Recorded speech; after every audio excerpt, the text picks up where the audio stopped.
سلام به همه. امروز خیلی استرس دارم. با رفیقم داریم میریم مهمون جدیدمون رو ببینیم.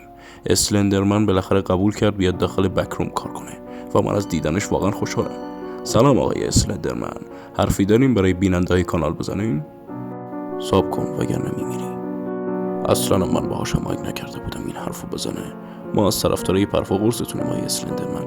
راز موفقیت شما چیه؟ چون قاتلای روانی مثل من معمولا با 30 کیلومتر دنبال طرف بودن، ولی شما یه جا وای میستین طرف خودش میمیره.